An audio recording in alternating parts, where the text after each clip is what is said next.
traders, welcome. I am Kenya Horton with BK Forex Academy, and I am super excited because in this video, I'm going to share with you my risk management strategy that I use that absolutely works. I know a lot of traders struggle with risk management. This was my #1 downfall in trading. I became such a great trader within just a few months, but my risk management sucked. It was horrible. So I knew how to make money. I would make great profits, and because of one bad decision, I'd give it all back or I'd lose a big sum of money.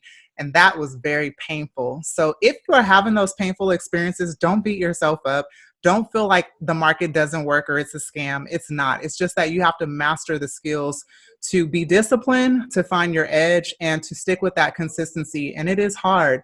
It is committed practice day in and day out. And you have to have just enough pain or so much pain that you finally come to the conclusion that enough is enough. And you have to treat this like a business and do the right thing. So let's jump into it. I'm going to show you exactly what I do step by step. I'm going to run you through my process and how I look at this from a swing and also a scalping approach. All right. If you are new, make sure that you subscribe to our channel. If you are interested in learning Forex trading, we do have an academy that offers so much. Everything that we pretty much have learned and mastered, we've given it back in detail. So if you love our coaching style, our mentorship, our leadership, how we teach, then I encourage you to check out our academy more in detail. So the very first thing that I do when I approach trading every single day is I always view my trading plan. I'm in my area where I trade every single day.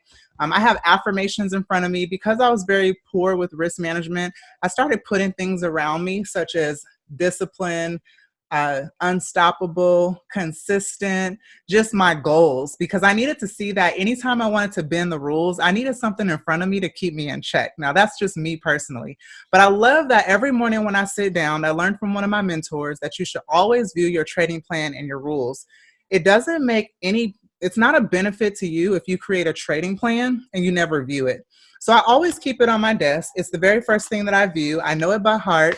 This is on our website on briankenyahorton.com. So that's in the description of this video, including the link to our Telegram and everything that we offer. But in my trading plan, my strategy is laid out step by step. I also have entry criteria, exit criteria rules, and also my risk management rules. So a lot of traders ask, well, why are you getting into that trade? Or how do you know where to take profit? I've put a lot of time, money, and practice into this. And also I've demoed a lot of trades before I actually started trading in a live account. So after I got a lot of knowledge, I then adopted a strategy that I felt fit me. And I tested that strategy over and over and over again until I was able to find my edge and find what worked for me. And as I continued to do that, I found entry criteria reasons that work best for me. And those are the things you want to lay out in your trading plan. And that's what we teach in our academy. So after I view my trading plan, the second thing that I do is I actually go and calculate my risk. So I keep a sticky pad on my desk in front of me, and this is exactly what you should do too, or however you want to do it. And what I do is I go and I calculate my risk, and I use the position calculator on my FX. So if you go to Google and you type in position calculator, you'll find this position calculator right here. So what I do is I open up, usually have my MetaTrader 4 opened up, and I look at what my balance is. Now, before I traded in the last 24 hours, my starting balance was 25,550 and 35 cents. I'm going to leave the cents off. So when I trade, I only risk 2% of my entire account balance. Now, I recommend new traders and even existing traders use about 1 to 2% risk of your overall account balance. A lot of traders are led to use 2% per trade. But how do you know that you're not over leveraging if you have 3 or 5 trades running? I see a lot of traders do that and they don't understand the risk that they're taking on. So what I do is I'm comfortable risking 2% of my entire account balance. So I'm going to put 2%. My stop loss, because I was doing a swing trade, I was only willing to risk 100 pips on this particular trade. Normally I risk about 100 to 200 pips on a swing trade. So I'm just going to put 100 here. The pair that I traded was Euro AUD. So we're going to find that here on the list. And all you do is click calculate. Okay. So what this is telling me is that my daily max risk is $511. my lot size, the recommended lot size that this program is telling me to use based on my account balance is $8.29. So I'm just going to say $8. So now I'm going to go to after I calculate my risk, let me also cover this. The next thing that I do is I check high impact news on myforexfactory.com, and I also combine this or cross check it with the Forex economic calendar on MyFX. So if you just go to myfxbook.com and then you look at their economic calendar, you can view it. So what I do is find the day. So today is Tuesday, and this is actually where we are right now. So you'll see that in an hour and 20 minutes my time, there's high impact news on JPY. So any pairs with JPY in it, I'd want to just be cautious, make sure that one, you always want to use a stop loss, but especially when there's high impact news, you don't want to not use a stop loss because your account can get wiped out really fast depending on your account balance. Okay, so, but notice that here on Forex Factory, there's no high impact news for JPY. It actually shows as low impact news.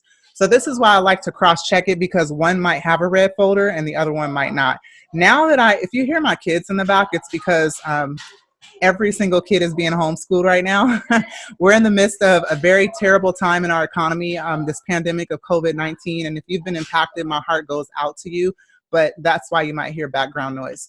All right, so next, after I've calculated my risk, checked red folders on the economic calendar news, I then go to the charts. Now my charts are usually marked up ahead of time, especially for preparing to take a swing trade. I usually know what levels I want to execute at, and I do that usually on Sunday, and I adjust those levels as price moves throughout the week. So based on Euro AUD, I had already planned to execute a sell within the zone, but I have been trading this pair all within this area here within like the past week, 2 weeks, okay? So I was extremely looking forward to shorting this zone here, but I was waiting patiently for price action to come to this area, and then I monitor it and look for an entry reason, all right? So what I did was I took a sell off of this zone. Now what I do is that because I know that my daily max risk is $511, now this is how I plan my entry and my stop loss. So I know that my daily max risk is $511. And this is whether if I'm scalping, intraday, or swing, it doesn't matter. This is my daily max risk. So this is the most that I can risk in order for me to live to trade another day. And my lot size that I'm going to use is $8, no more than $8. So what I do is if I'm going to get into a trade, I never, ever do my max lot size. So for example, I entered at a sale right here. I never do $8 or my max lot size here, okay? Because if I were to do that, let's say for example, if I were to do an $8 lot size, and I know that my daily max risk is $511, my total risk, my stop loss would have to be around $63.87. And I would hit that very, very fast. So instead, what I do is I break up my lot size into what I call fractions. And I'm comfortable trading $1 lot sizes, like $1 to $3 lot sizes. So I usually will stick with the mini lot sizes is what we call it. So I usually trade the minis. And I love this because, for example, let's say if let's say if the next zone was only like 50 pips away and I didn't get the best entry, and my trading plan, one of my rules is that I can enter a second entry if price is still following the trend and if it has pushed at least 50 pips, okay? So in this case, if price would have pushed at least another 50 pips, I could have executed a second position at another dollar lot size, or I could, normally what I'll do is if I enter a second position, I would have entered, for example, for $1.20. Okay, so let's say if I entered for like $1.20 within here because I was negative 50 pips. and I believe that price was going to turn around. So the main idea that I want you to see is that instead of using my daily max lot size, I break up my lot size into fractions so that if price does push, and I know that it's probably going to reverse in a certain particular zone, then imagine if I'm negative $50 from this first position. So I'm negative 50 from this first position. However, I execute my second position and the trade starts now going my way, and I quickly recover that negative amount that I was negative, right?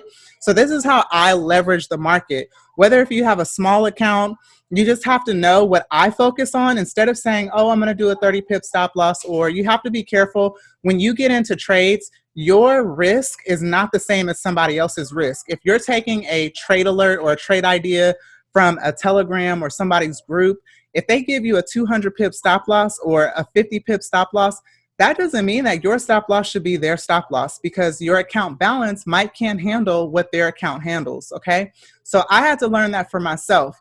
And you have to do the same thing. So if I were to, I usually don't provide a stop loss to people or a hard stop loss. I let them know, hey, this is my stop loss.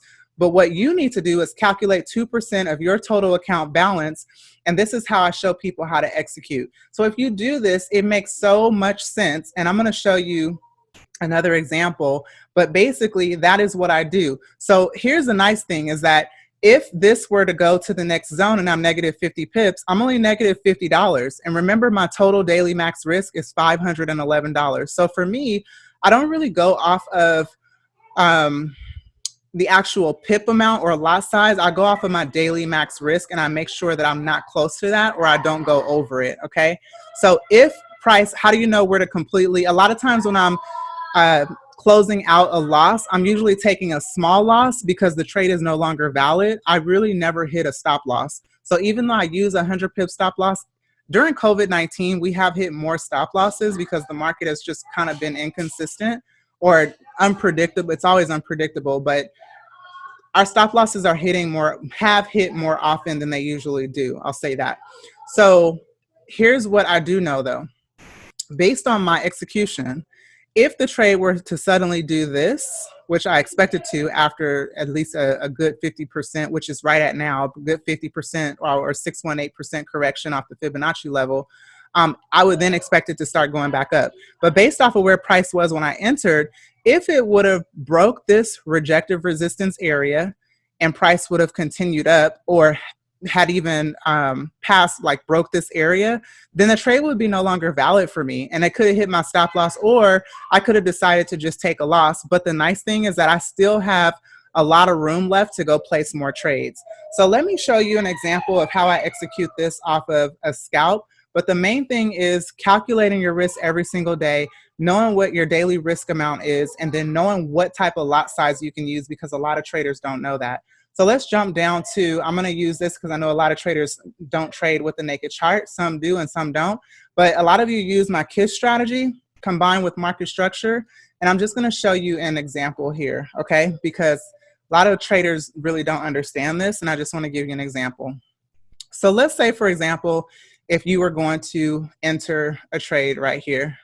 And normally what I do is I like to combine this with a naked chart and not just focus on the indicators. Well, let's say this is a really nice KISS setup here. This is beautiful.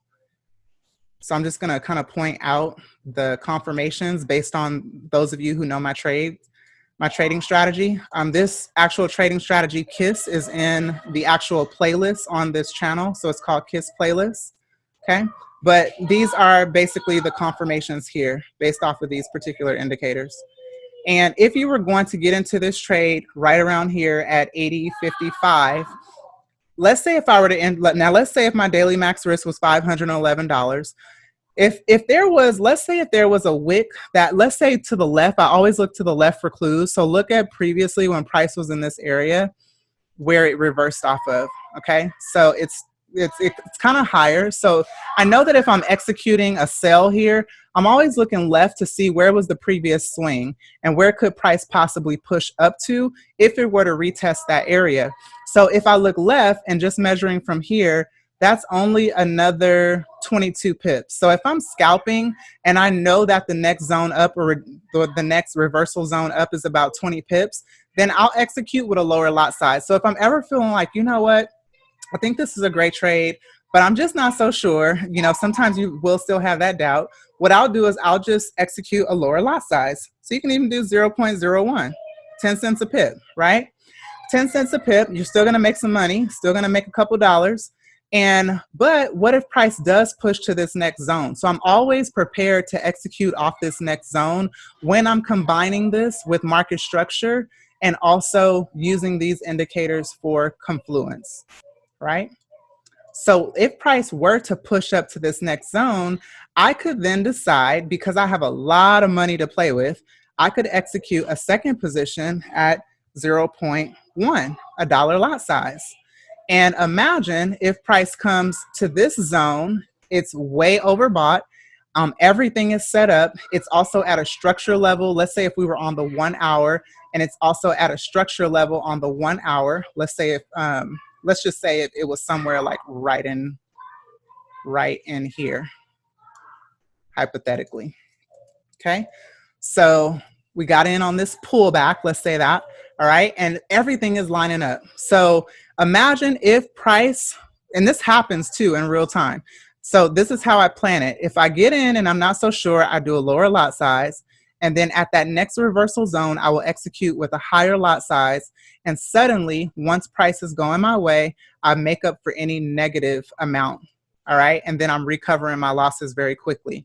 So I use what I call fractional lot size, and then I break up my lot size. On GBP pairs, very volatile pairs, you want to make sure that your stop is, in my opinion, you have two options. You can do a really tight stop loss, or you have to move your stop away from swings so that you don't get prematurely stopped out. So you might have to do like, you know, a 50 pip stop loss if you're okay with that. At the end of the day, it's no right or wrong. It's what you're comfortable with. How much risk are you willing to take on? And you have to be committed to not over leveraging. If you choose a stop loss based on 2% of your account, then you have to not go over that. And that's as simple as it is. You have to do that. But a lot of traders, they don't do that. They just get into trades. They don't plan out their risks. They don't know how much percentage they're taking on. They just trade. And you don't want to do that, okay? So hopefully that makes sense. That's basically called my fractional lot size strategy. I'll show more examples, even going into real-time trades of how that's executed. But we pretty much break this down inside of the academy, and I do talk a lot about this in live coaching because I believe that it is the most important subject in trading that traders need to master. So if you guys have any questions on this, drop them in the comments section. Also, join our public Telegram. That link is in the description of this video, along with other valuable information. I hope you enjoyed this training video, and I look forward to seeing you guys in the next training. God bless, and you all stay safe during this COVID-19 time.